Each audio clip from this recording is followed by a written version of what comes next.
एक छोटे से गांव की दोपहर में सूरज आग उगल रहा है। तापमान 45 डिग्री के निशान के पार कर गया है। हवा भी गर्म भाप की तरह चल रही है। खेत में एक पुराना ट्रैक्टर धीरे धीरे चल रहा है। उस पर ओम प्रकाश नाम का एक किसान चेहरे पर पुराना तौलिया लपटे पसीने से तरबतर होकर बड़ी मुश्किल से खेत जोत रहा है। दूर से उसका बेटा विशाल और उसका दोस्त बंटी ये दृश्य देख रहे हैं। विशाल ने मैकेनिकल इंजीनियरिंग पूरी की है और शहर में सही नौकरी न मिल पाने के कारण हाल ही में गांव में लौट आया है।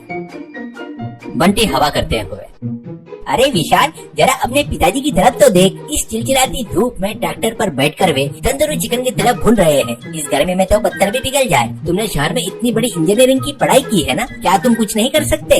तो विशाल सोचते हुए, वही तो सोच रहा हूँ बंटी। सिर्फ मेरे पिताजी ही नहीं, हमारे गाँव के सभी किसान इस गर्मी में नर्क की जैसी स्थिति झेलते हैं। जो लोग एसी कारें में घूमते हैं या एसी ऑफिस में बैठते हैं, उन्हें मिट्टी के काम करने वाले किसान का दर्द कभी समझ में नहीं आता। अगर मेरी इंजीनियरिंग की पढ़ाई इस समस्या का समाधान न कर सके तो व्यर्थ है।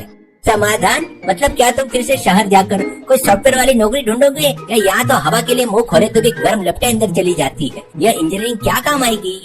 नहीं बंटी, मैं कहीं नहीं जाऊंगा। मैं अपनी बुद्धि का उपयोग अपने गांव के खेतों में ही करूंगा। पिताजी जो ट्रैक्टर चला रहे हैं ना, उसके लिए मैं एसी के भी तैयार करूंगा। वे ठंडी हवा में बैठकर आराम से काम कर सकेंगे। क्या ट्रैक्टर में एसी? अरे भाई, हमारे गाँव में तो कारों तक का ठिकाना नहीं है और तुम ट्रैक्टर को चलता फिरता फ्रिज बनाओगे? अरे रहने दो विशाल, लगता है इस गर्मी से तुम्हारे दिमाग के तार गर्म हो गए। ऐसे तो फिल्मों में ही होता है। तुम बस देखते जाओ बंटी। कल से हमारे घर के पुराने शेड में मेरा प्रयोग शुरू होगा। मैं पिताजी के चेहरे पर धूप की वह थकान अब और नहीं देख सकता। शेड में लोहे के पुरानी चादरें, कुछ कांच की शीटें, तार और एक पुरानी कार से निकाला गया एक एसी कंप्रेसर पड़ा है। विशाल चेहरे पर वेल्डिंग ग्लास लगाए हुए गंभीरता से काम कर रहा है। बंटी पास में एक पुराने टायर पर बैठकर पंखे से हवा लेते हुए विशाल का मजाक उड़ा रहा है। विशाल, 3 दिन से खाना पीना छोड़कर तुम इस लोहे के डिब्बे को बना रहे हो। क्या सच में इसमें से ठंडी हवा आएगी या फिर अंदर बैठने वाले पिताजी का दम तो नहीं घुट जाएगा ना? मुझे तो लग रहा है तुमने गलती से ट्रैक्टर को ओवन बना दिया है। विशाल काम रोकते हुए, यह सिर्फ एक लोहे का डिब्बा नहीं है बंटी, यह एक थर्मल इंसुलेटेड कैबिन है। इसमें एक विशेष वाटर कूलिंग और गैस कंप्रेसर सिस्टम लगा रहा हूँ। यह ट्रैक्टर के इंजन की पावर से चलेगा। मेरी गणना कभी गलत नहीं होती।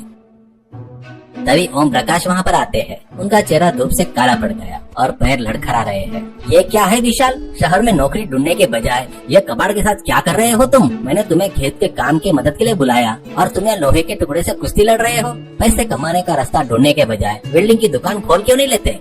पिताजी, मैं ये आपके लिए बना रहा हूँ। कल से आपको इस धूप में काम करने की जरूरत नहीं पड़ेगी। मैं इस एसी केबिन को आपके ट्रैक्टर में फिट कर दूंगा। आप इसके अंदर बैठकर ठंडी हवा में काम कर सकोगे। अरे पागल लड़के, ट्रैक्टर में एसी? दुनिया हंसेगी। जब सब लोग धूप में मेहनत कर रहे हो तो मैं क्या एसी में बैठकर खेती जोतूंगा? और इसमें बहुत खर्चा होगा। घर का खर्चा कैसे संभालेंगे? खर्चा कुछ नहीं है पिताजी, सब पुराने सामान से ही बनाया है। आप बस एक बेटे के रूप में मुझ पर भरोसा रखें। कल जब आप खेत जोतेंगे तो आपको असलियत पता चल जाएगी। हाँ मामा, अगर विशाल का प्लान काम कर गया तो आप महाराज की तरह ट्रैक्टर चलाएंगे। तब आप सिर्फ किसान नहीं, एक एसी किसान कहलाएंगे। मैं तो आपका पहला पैसेंजर बनने की सोच रहा हूँ। अगली सुबह पास के खेत में काम करने वाले सभी किसान हैरानी से रुककर देख रहे हैं। ओम प्रकाश के ट्रैक्टर पर एक सुंदर कांच का कैबिन लगा है और अंदर एसी चल रहा है। ओम प्रकाश बहुत आराम से मुस्कुराते हुए बिना पसीने के एक बूंद से ट्रैक्टर चला रहा है। बाहर खड़े किसान पसीना पोंछते हुए फटी आंखों से देख रहे हैं। श्याम नाम का एक किसान ट्रैक्टर के केबिन के पास हाथ लगाकर देखता है और चौंक जाता है। अरे वाह, ये तो सच में ठंडा है। एसी कार से भी बेहतर लग रहा है। विशाल बेटा, क्या हमारे ट्रैक्टर के लिए भी ऐसा एक केबिन बना दोगे? इस गर्मी में तो जान निकल रही है। घर वाले भी मना कर रहे हैं कि धूप में मत जाओ। बिल्कुल श्याम अंकल, लेकिन मुझे कुछ और समय चाहिए। अगर आप मुझे थोड़ा समय दे तो मैं गाँव के सभी किसानों के लिए केबिन बना दूंगा। देखा लोगो, विशाल कोई मामूली इंसान नहीं है। कल से हमारे घर के शेड के पास लाइन लगा लेना, लेकिन याद रहे ऑर्डर ज्यादा हुए तो रेट बढ़ जाएंगे। ऐसा मजाक करता है विशाल मुस्कुराते हुए। पैसा मुख्य नहीं है बंटी, हमें यह सोचना है कि हमारे किसानों तक यह तकनीक कम से कम कीमत में कैसे पहुँचे। अब हम बैंक से लोन लेने का भी प्रयास करेंगे। ओम प्रकाश अपने बेटे की बुद्धिमानी देखकर गर्व से भावुक हो जाते हैं। उन्हें समझ में आता है शहर की नौकरी से कहीं बेहतर उनका बेटा गाँव के लोगों के लिए काम आ रहा है करके उनको समझ में आ जाता है। विशाल के घर के सामने वाला शेड अब एक छोटा सा वर्कशॉप में बदल गया। कई स्थानीय युवक वहाँ के कैबिन बनाने में व्यस्त है। बाहर बहुत से किसान अपने ट्रैक्टरों के साथ इंतजार कर रहे हैं। विशाल फोन पर बैंक मैनेजर से बात कर रहा है। धन्यवाद मैनेजर साहब, आपके दिए गए लोन से मैं बेहतर मशीनें और वेल्डिंग रोबोट्स खरीदे हैं। अब हम हर हफ्ते 10 केबिन बना रहे हैं, लेकिन ऑर्डर सैकड़ों में है। बंटी एक फाइल पकड़े हुए मैनेजर जैसे बिल्डअप दे रहा था। बगल में विशाल को कलेक्टर साहब का फोन आया। सरकार भी हमारी ऐसी केबिन में दिलचस्पी दिखा रही है। हमारी कीमत कम होने की वजह से हर कोई हमारे पास आ रहा है। हमें एक बड़ी फैक्ट्री खोलनी चाहिए। हाँ बंटी, मेरा लक्ष्य सिर्फ पैसे कमाना नहीं, भारत का हर किसान धूप से बिना डरे अपने खेत में काम कर सके, यही मेरा सपना है। मेहनत करने वाले को भी सुख मिलना चाहिए, इसलिए मैं इस केबिन को और भी कम कीमत में देने के लिए नई डिजाइन बना रहा हूँ।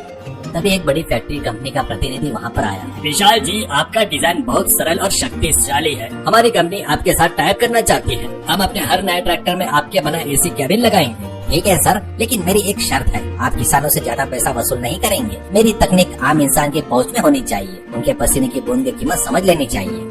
बस विशाल, अब हम लोकल से ग्लोबल जा रहे हैं। मेरे लिए एक बड़ा सा एसी ऑफिस बनवा दे यार, वरना मैं इस गर्मी में पिघल जाऊंगा। विशाल हंसते हुए अपने काम में लग जाता है। उसकी आंखों में एक बड़े सामाजिक बदलाव का सपना चमक रहा है। 2 साल बाद फैक्ट्री के गेट पर एक बड़े अक्षरों में विशाल एसी केबिन किसान कवच करके एक बोर्ड लगा था।